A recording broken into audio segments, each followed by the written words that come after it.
السلام علیکم ناظرین، میں ہوں آپ کا ہوسٹ ذیشان جوادی۔ آپ دیکھ رہے ہیں پیام رمضان۔ آج کے ہمارے پروگرام کا موضوع ہے خطبہ شعبانیہ، جو کہ پیغمبر اسلام نے ماہ شعبان کے آخری جمعہ میں ماہ رمضان المبارک کی اہمیت سے دیا۔ چونکہ یہ خطبہ ماہ شعبان میں دیا گیا تو اس کا نام اسی وجہ سے خطبہ شعبانیہ ہے۔ اسی موضوع پر گفتگو کرنے کے لیے آج ہمارے ساتھ ہیں آغا اسد عباس غفاری صاحب۔ السلام علیکم آغا صاحب۔ علیکم السلام ورحمۃ اللہ وبرکاتہ۔ قبلہ آپ کا بہت شکریہ کہ آپ نے اپنے قیمتی وقت سے ہمیں ٹائم دیا۔ جزاکم اللہ، احسن اللہ۔ قبلہ، آج کے ہمارے اس پروگرام کا پہلا سوال ہے کہ خطبہ شعبانیہ کے مضامین کا مختصر تعارف بیان فرمائیں۔ اعوذ باللہ من الشیطان الرجیم، بسم اللہ الرحمن الرحیم، الحمد للہ والصلاۃ علی اہلہا، اما بعد، فقد قال رسول اللہ صلی اللہ علیہ وآلہ وسلم، ایھا الناس انہ قد اقبل الیکم شہر اللہ۔ سب سے پہلے تو میں اپنے ناظرین کو ماہ مبارک رمضان کی مبارکباد پیش کرتا ہوں، اور خداوند متعال کا بے شمار شکر کہ پروردگار عالم نے ایک مرتبہ پھر ہمیں ماہ مبارک رمضان کی نعمتوں سے، رحمتوں سے، برکتوں سے مستفید ہونے کی توفیق عنایت فرمائی۔ پیغمبر گرامی اسلام نے ماہ شعبان کے آخری جمعے میں ایک خطبہ ارشاد فرمایا کہ جو خطبہ شعبانیہ کے نام سے جانا جاتا ہے۔ اس خطبے میں پیغمبر گرامی اسلام نے ماہ رمضان کی عظمت و اہمیت و فضیلت کو بیان فرمایا، اور ایک پورا دستور اس ماہ رمضان کے حوالے سے پیغمبر گرامی اسلام نے بیان فرمایا کہ اس پورے رمضان میں انسان کو کیا کرنا چاہیے، انسان کے کون سے اعمال ہیں کہ جو انسان کو انجام دینے چاہیے، اور کون سے اعمال ہیں کہ جن سے انسان کو اجتناب کرنا چاہیے۔ اور ان اعمال پر انسان اگر عمل کرے گا، ان کو انجام دے گا، جن کو انجام دینا ضروری ہے، اور جن سے اجتناب کرنا ضروری ہے، جب انسان ان سے اجتناب کرے گا تو ماہ مبارک رمضان کی برکتوں سے حقیقی معنی میں مستفید ہو سکے گا۔ پیغمبر گرامی اسلام صلی اللہ علیہ وآلہ وسلم نے خطبہ دیتے ہوئے ارشاد فرمایا کہ ایھا الناس، اے لوگو۔ دیکھیے، خطبے کے جو پہلا ہی جملہ ہے خطبے کا، پیغمبر نے یہ نہیں فرمایا کہ اے مسلمانوں، اس لیے کہ سارے مسجد میں جہاں خطبہ دے رہے تھے پیغمبر گرامی اسلام، سب مسلمان موجود تھے، لیکن اس کے باوجود بھی پیغمبر گرامی اسلام نے کیا فرمایا؟ ایھا الناس۔ نہ مسلمانوں سے خطاب کیا، نہ مومنوں سے خطاب کیا، نہ کسی خاص فرد کو مخاطب کر کے خطاب کیا، بلکہ ایھا الناس یعنی پوری انسانیت کو خطاب کیا۔ تو ایھا الناس کہہ کے پوری انسانیت کو جو مخاطب کیا، شاید اس کا مقصد یہ ہو کہ ماہ مبارک رمضان صرف مسلمانوں کے لیے رحمت نہیں ہے، بلکہ پورے عالم انسانیت کے لیے رحمت ہے۔ ماشاءاللہ۔ اور پیغمبر گرامی اسلام نے کیا فرمایا؟ ایھا الناس، اے لوگو، انہ قد اقبل الیکم شہر اللہ، کہ بے شک تحقیق تمہاری طرف اللہ کا مہینہ آ رہا ہے۔ یہ ماہ مبارک رمضان کہ جس کا ایک نام رمضان ہے، اس کے بہت سے نام ہیں کہ جو روایات میں ہیں، تقریباً 30 سے زیادہ نام ماہ مبارک رمضان کے روایات میں وارد ہوئے ہیں یا ہیں۔ تو سب سے پہلا جس نام سے پیغمبر گرامی اسلام نے اس ماہ مبارک رمضان کو مخاطب کیا، وہ فرمایا کہ شہر اللہ، یہ اللہ کا مہینہ ہے۔ ایھا الناس انہ قد اقبل الیکم شہر اللہ، تحقیق تمہاری طرف اللہ کا مہینہ آ رہا ہے۔ ایسے ہی آ رہا ہے اللہ کا مہینہ؟ نہیں، جب اللہ کا مہینہ آ رہا ہے تو کچھ لے کر کے آ رہا ہے۔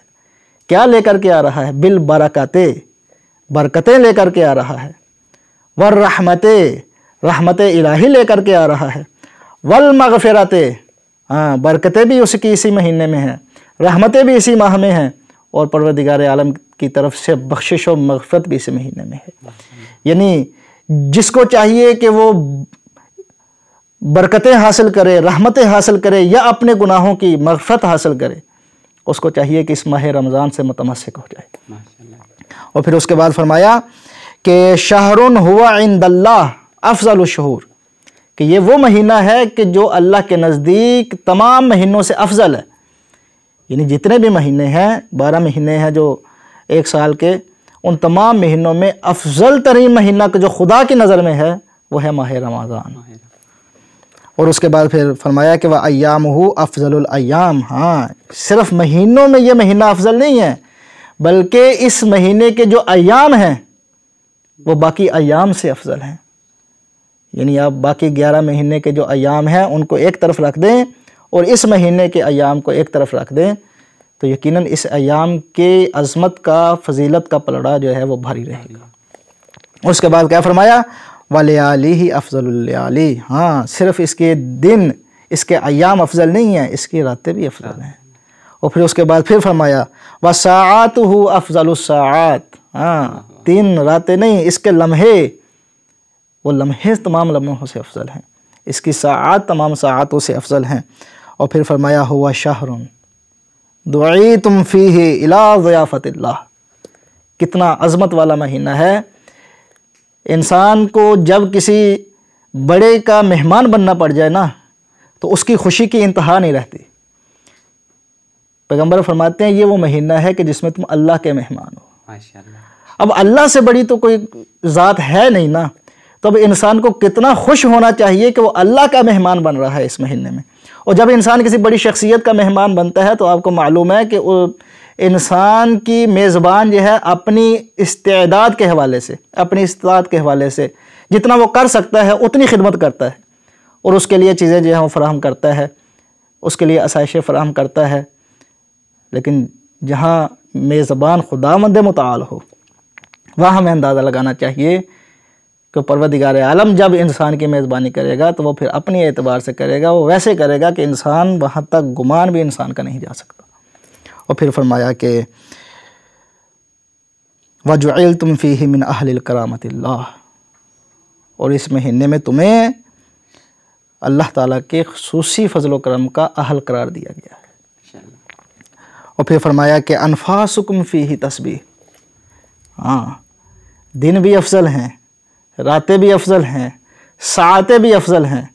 اور اس مہینے میں تم جو سانس لیتے ہو نا کہ جس کے بغیر تمہاری زندگی نہیں ہے، سانس، وہ سانس اللہ کی تسبیح شمار ہوتی ہے.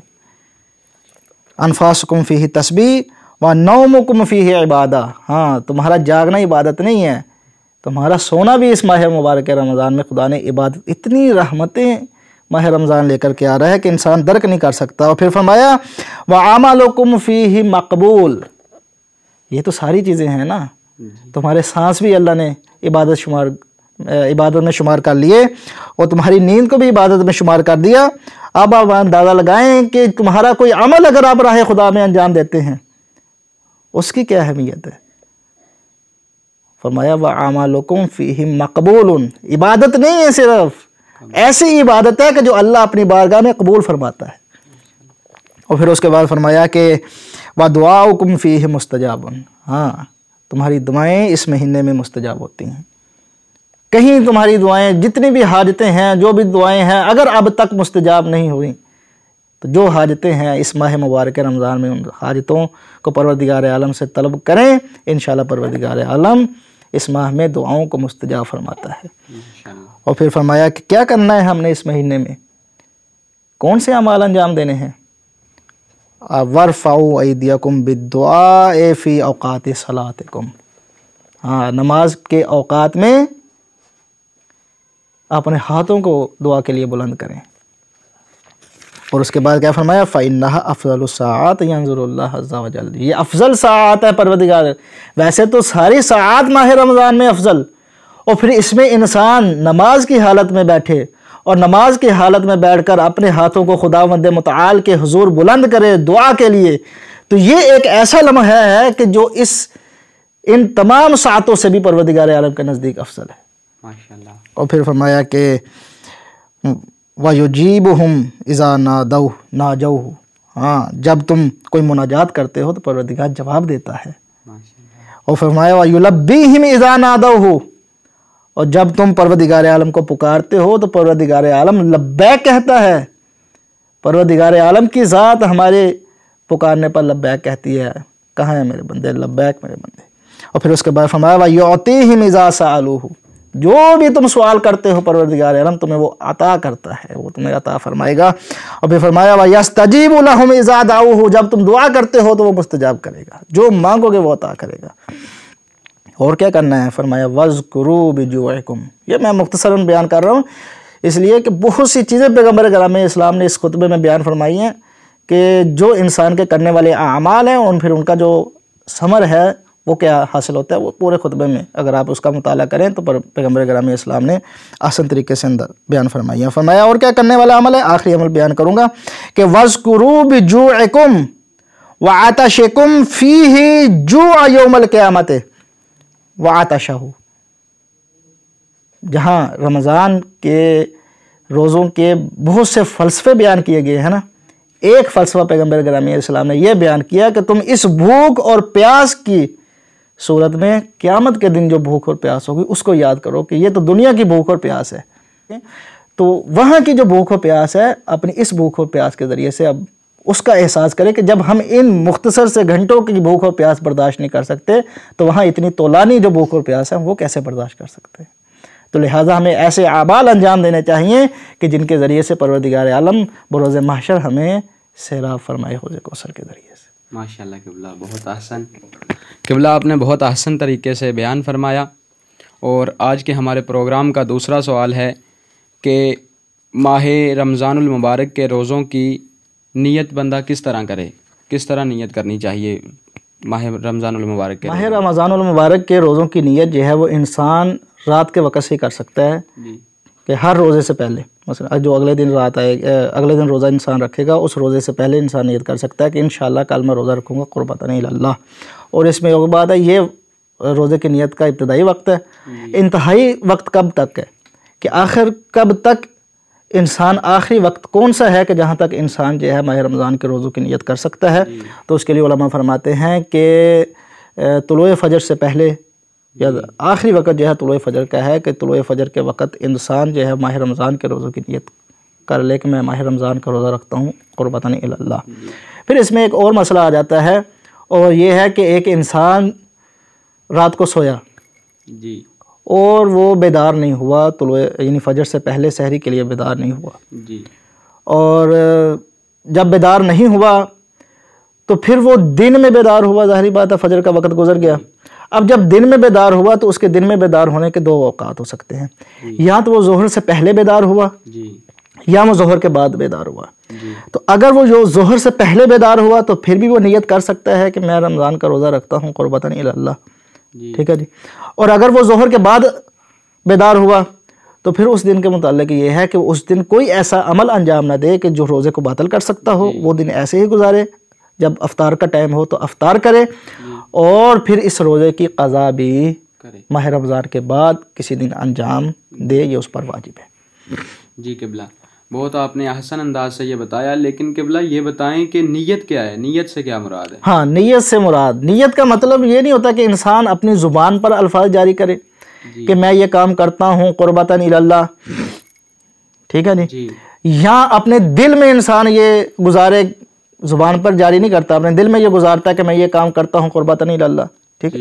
نیت کا مطلب ہوتا ہے قصد کرنا، ارادہ کرنا، بس آپ یہ کام کر رہے ہیں، کیوں کر رہے ہیں، یہی نیت کے لیے کافی ہے کہ میں یہ عمل انجام دے رہا ہوں تو کس مقصد سے انجام دے رہا ہوں۔ اگر انسان کے ذہن میں صرف یہی ایک بات ہے نا تو یہی کافی ہے، اور نیت کے لیے اپنی زبان سے الفاظ کو جاری کرنا یا اپنے دل سے ان الفاظ کو گزارنا یہ ضروری نہیں ہے، گزار لے کوئی مسئلہ نہیں ہے، لیکن نیت صرف یہی ہے کہ انسان قصد کرے، ارادہ کرے کہ میں یہ عمل کیوں انجام دے رہا ہوں۔ قبلہ بہت شکریہ، آپ نے بہت احسن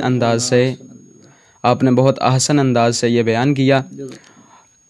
انشاءاللہ کل ملیں گے، اللہ نگہبان۔